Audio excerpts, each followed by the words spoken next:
Kembali lagi di Cerita Cinta Channel. Jangan lupa like, comment, and subscribe ya. Terima kasih. Malam harinya, Aiden memasuki kamar putrinya dengan kesal karena Gwen tidak mengizinkan dirinya memasuki kamar. Maaf, tidak menerima bantuan.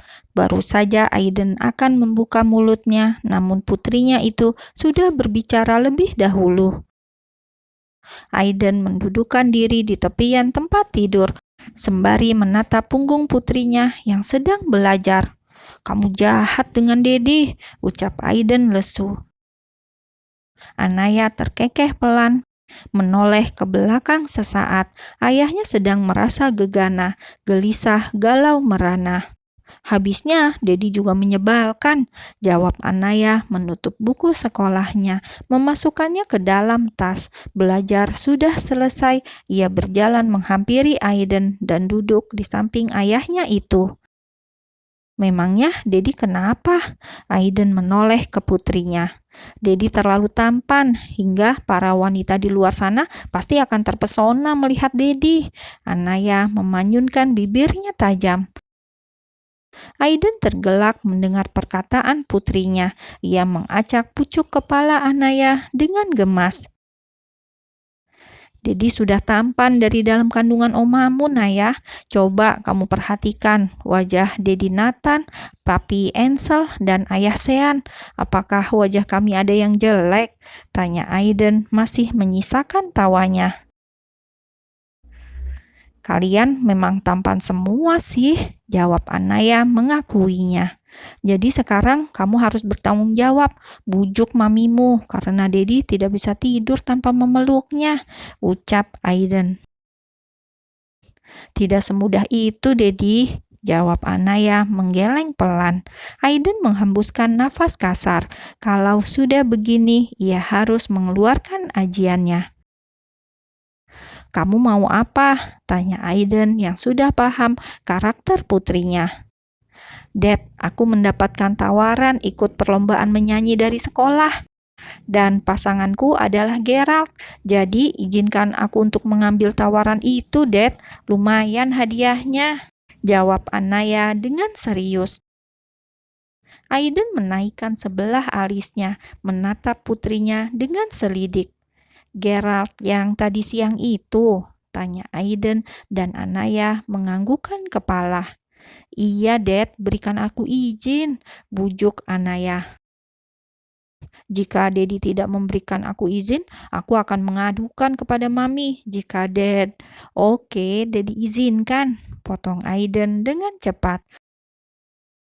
Anaya tersenyum sambil bertepuk tangan kecil. "Dasar licik," ucap Aiden. Anaya tertawa menanggapinya. "Sekarang giliranmu, bujuk Mami," lanjut Aiden. "Baiklah," jawab Anaya, segera keluar dari kamar dan melakukan tugasnya. Waktu bergulir dengan cepat. Pagi telah menyapa. Anaya mendengus ketika melihat kemesraan kedua orang tuanya di meja makan. "Mami, aku juga mau disuapi," gerutu Anaya sambil menggeser piringnya ke tengah meja, cemburu melihat Gwen menyuapi Aiden. "Anaya sudah besar, kenapa minta disuapi? Malu," sahut Aiden. "Dedi sudah tua, kenapa masih disuapi Mami? Gak malu sama umur," balas Anaya cemberut kesal. "Karena Dedi adalah bayi besar," jawab Aiden semakin membuat Anaya marah. "Ayo suapi lagi, Mam," ucap Aiden kepada istrinya yang duduk di pangkuannya. "Hes, Mami," rengek Anaya, lalu segera beranjak dari ruang makan. "Sarapan di sekolah saja kalau begitu. Seharusnya dia mempunyai adik agar tidak terlalu manja," ucap Aiden ketika Anaya sudah tidak terlihat. "Rasa traumaku masih membekas di ingatanku, Dad. Akibat kesalahanku dulu, Anaya menjadi seperti ini," jawab Gwen dengan sendu. Rasa trauma yang dialaminya membuat Gwen enggan untuk hamil lagi. Terkadang rasa bersalah menyusup ke dalam dada. "Maaf," ucap Gwen kepada suaminya. Aiden memeluk Gwen yang ada di pangkuannya dengan erat. Semua sudah berlalu, putri kita tumbuh menjadi anak yang cantik dan sangat cerdas, ucap Aiden kepada istrinya yang menangis di pelukannya. Anaya menatap heran kepada para siswa yang ada di sekolahnya. Mereka semua menghampirinya dan meminta maaf kepadanya. Entah mereka ikhlas atau tidak untuk meminta maaf, namun jika dilihat dari wajah mereka, terlihat terpaksa dan ketakutan. Anaya berpikir, apakah ada yang mengancam mereka? Bahkan videonya yang beredar itu sudah hilang. Nama baiknya yang tadinya tercoreng kini sudah bersih seperti sedia kala. Sebenarnya mereka kenapa sih? Tanya Anaya kepada diri sendiri. Ia berjalan di koridor sekolah. Para siswa yang kemarin menggunjingnya juga meminta maaf kepadanya. Ini aneh, pasti ada sesuatu di balik semua ini. Naya, seru Ica memanggil Anaya dari belakang. Anaya menoleh menatap Ica yang berlari ke arahnya. Ada apa? Tanya Anaya. Kamu harus tahu ini. Ica menyerahkan ponselnya sembari mengatur nafasnya yang ngos-ngosan. Anaya menerima ponsel Ica dan menatap video ayahnya yang terpampang di layar ponsel Ica. Di dalam video tersebut, Aiden melakukan konferensi pers dengan berbagai media dan stasiun televisi. Sejak kapan Dedi melakukan hal ini? Batin Anaya bertanya dengan kening yang berkerut. Saya, Jaden Clark, CEO perusahaan Warja Group, menyatakan rasa kecewa dengan pihak sekolah A yang membiarkan murid di sana membuli putri saya.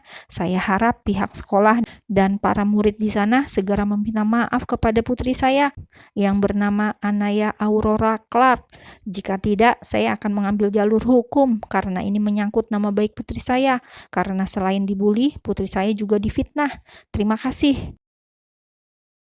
Anaya mengembalikan ponsel Ica dengan wajah yang tercengang. Pantas saja semua murid pagi itu bersikap aneh. Naya, dedimu keren banget, ucap Ica yang mengandung pujian membuat Anaya tidak suka. Maksudku, Tuan Aiden sangat baik dan bijaksana, ralat Ica ketika melihat wajah temannya tidak suka. Ya, itulah dediku, jawab Anaya dengan penuh rasa bangga. Aku gak nyangka kalau kamu ternyata anak sultan, ucap Ica lagi, menggandeng tangan Anaya berjalan beriringan menuju kelas mereka. Ah, aku sama seperti kamu, jawab Anaya merendah. Beda Anaya, nanti siang aku boleh main ke rumah kamu, tanya Ica dengan penuh harap. Boleh, jawab Anaya, membuat Ica bersorak di dalam hati. Gua gak peduli tentang statusnya, mau anak presiden atau anaknya konglomerat, kalian harus membalas rasa sakit hatiku. Dan jangan sampai dia dekat dengan Gerald lagi, ucap Angel yang duduk di kursi roda menatap Bonita dan Alice.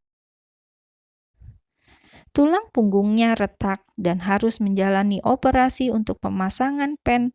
Operasi itu berhasil dan saat ini Angel sedang dalam tahap pemulihan. Tapi Angel, ucapan Alice terhenti ketika mendapat tatapan tajam dari Angel. Gak ada tapi-tapian, lo budak ya, bentak Angel kepada temannya itu. Angel benar Alice, lo gak lihat dia kayak gini karena cewek sok kecantikan itu. Bonita membela Angel. Ya sudah, gue ikut saja. Apa rencana kalian? Jawab Alice. Bagus, ini baru geng trio racun, selalu kompak, ucap Angel tersenyum iblis. Anaya, tunggu pembalasan gue bakalan membuat lo jatuh sampai ke titik yang paling rendah. Dan Gerald gak akan pernah mau dekat lagi sama lo, batin Angel. Ia sudah menanamkan dendam kepada Anaya. Karena gadis itulah yang membuat dirinya menjadi cacat sementara seperti ini.